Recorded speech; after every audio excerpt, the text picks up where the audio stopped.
ነገሩ ዞሮ ተዛዞሮ ከዳኒ ሮስ ደረሰ። ሀይሚና ብሩኬ ከዳኒ ሮስ ይግቡ። በጣም ያሳዝናል። እንግዲህ ዳኒ ሮስ ያው ተስፋ ቆርጧል። ምንድን ነው እንዴት እኔን ሳታስፈቅጂ ካንሶላ ውስጥ ትገኛለሽ? በመገኘትሽም እኔ ከፍቶኛል። ስለዚህ እኔ እና አንቺ ከዚህ በኋላ አንድ ላይ አንሆንም፣ ከዚህ ላይ ያበቃል ብሎ ምዕራፉን ዘጋው ማለት ነው። የሱሲና የሱን ምን አገባን እኛ በአራት ነጥብ ዝጋብ፣ እሱ አይመለከተንም። ነገር ግን የሩጦ መሸረቱ ገርሞኛል ዳኒሮስ። ሲቀጥል የሀይሚና የብሩኬ ነገር ተጓቶ ከነ ዳኒሮስ መግባቱ ያሳዝናል። ቤተሰብ እንዴት ናችሁልኝ? ደህና ናችሁ? የሰላማችሁ ይብዛልኝ። ያ ውዶች እንግዲህ በትናንትናው ቪዲዮ ያስቀይማልም በሁለት እጥፍ ነው። አንደኛ ፕራንኩ ትንሽ ወደ አልጋ መሄዱ ቢያስደብርም በጣም የሚያሳዝነው ደግሞ ግን ይሄ ልጅ ሞቷል ተብሎ ሁሉ እየተዘቀዘቀ፣ ኧረ ተው በእውነት ግፍ ነው፣ ጥሩ አይደለም። እና ትናንት በሰራሁት ቪዲዮ ማለት መልካም ሀሳብ አስተያየት የሰጣችሁኝ እህቶች እጅግ ነው ማመሰግን። ክበሩልኝ፣ ኑሩልኝ።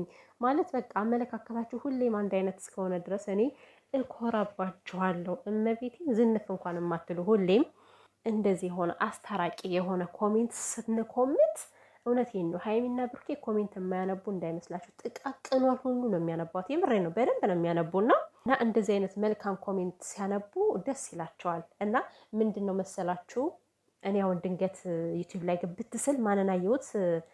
ሀሰንን አየሁት። ሀሰን ደግሞ ከረሚ ጋር ነው። ረሚ ደግሞ የእነንትና ጓደኛ ነው። ለምሳሌ የነ ዳኒ ሮስ ጓደኛ ነው። የነ ዳጊ ኤፍሬምን የሚያስቸግረው ልጅ እንደገና በጣም ብዙ ዓለም አቀፍ ምናምን የሚባሉ አሉ። በዛ በኩል እኔ ግሩፓቸው ብዙም አይመቸኝም እውነት ለመናገር ዩቲዩባቸውን ሁላ ራሱ ከፍተሽ እያይለኝም ነው። ዳኒ ሮስን የሚያየሁት እንደዛ ብሎ ሲሸርት ያው ሸርሸር ሲደረግ ይደርሳችኋል። ቫይራል ወጣ እንዴ ስለሸረተ ብቻ እና ብቻ ደረሰኝ። እኔ እስካሁን አላውቀውም ነበር ዩቲዩቡን እና ምንድን ነው ሸርቶታል። ለምን ሸረተው? በእርግጥ ሚስቱ ስለሆነችም ቢሸርተው ችግር የለውም ግን አሁን ይሄ ነገር ዞሮ ከብሩኬና ከሀይሚ ላይ አይመጣም ወይ? ምክንያቱም ዩቲዩብ አንደኛ እየተመታ ነው። በቃ ያልሆነ ስራ ነው የሚያሰራችሁና አሁን ዳኒ ሮስት ተንኮለኛም ነው ሲጀመርም ማለት ነው። እና ምን እንደሚያደርግም አይታወቅም። አያችሁ ለክፋት ሰው አይተኛም። እና እኔ በጣም የምፈራው ነገር ምን እንደሆነ ታውቃላችሁ? ሀይሚና ብሩኬ ለራሳቸው የሆኑ ተወዳጅ ናቸው። በቃ ፈጣሪ የሰጣቸው መውደድ አለ ከነሱ ላይ ጸጋ አላቸው፣ ተሰጥቷቸዋል። ግን በአንዳንድ ክፋተኛ ሰዎች ይሄን ጸጋ እንዳያጡት፣ ይሄን ፍቅር እንዳያጡት፣ ይሄን የሰው መውደድ ከነሱ ላይ እንዳይነሳ ፈራለሁኝና ሁልጊዜ ምኞቴ ከሆነ ግሩፕ ጋር ተቀላቅለው እንዳይሰሩ። ከሆነ ግሩፕ ጋር ስላችሁ በቃ ጥሩ ያልሆነ ነገር ላይ ለምሳሌ የራሳቸው ጀማዓ በቂ ነው። ሀይሚና ብሩኬ ተሻግረው ከሌላ ቦታ መሄድ የለባቸውም ብዬ አስባለሁኝና እንግዲህ እድሜ ለሶሲ ነገሩ ተሳቦ ከነ ዳኒ ሮስት ዩቲዩብ ላይ ማን ነው ቲክቶክ ላይ የምታውቁት ከሆነ እንግዲህ ለጥቃቅኗ ኮሜንት እያነሳ ልጥፍ እያደረገ 30 ሲቀባጥር የሚውል ሰው ነው።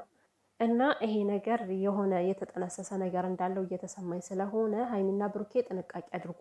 ከምር የምታወሯቸው ሰዎች፣ በስልክ የምታገኟቸው ሰዎች ካላችሁ እባካችሁን በደንብ ምከሩልን እነዚህ ልጆች ማለት ነው። ምክንያቱም በቃ ማለት ፕራንክም ሰሩ ፕራንክም ይሄ ወጣ ያለ ፕራንክም ሰሩ ወጣ ያለ ፕራንክም አልሰሩ እይታቸውም ሁሉም ነገራቸው አንድ ነው። በቃ ምንም የሚጨምር የሚቀንስ ነገር ስለሌለው ማለት ነው። እንደው ብዙ ጊዜ የምንታዘበው እስከሆነ ድረስ ስለዚህ እንደዚህ ፍቅር እንደሆኑ ተወዳጅ እንደሆኑ ብንመለከታቸው ሰፍ ብለን የድሮና ሀይሚን ብንጠብቃቸው ይሻላል። እንደው ካልሆነ መጥፎ ግሩፕ ላይ እንዳይቀላቀሉብን ተስፋ አደርጋለሁኝ። ያው ነገሩ ሲሳሳ መነካካታቸው አይቀርም። እንግዲህ በሀሰን ጀምሯል። ረሙ በነ ሩታ በኩልም ነበረ። ታውቃላችሁ በቃ እንዲህ ነው ማለት አልፈልግም። በጣም ብዙ የተነካኩ ነገሮች አሉ አሁን ላይ ማለት ነው። ስለዚህ ሀይሚና ብሩኬ ፈጣሪ ይጠብቃችሁ፣ ከእንደዚህ አይነት ነገር ንጹህ ያድርጋችሁ። እናንተ ለግላችሁ በቂ ናችሁ እውነት ለምን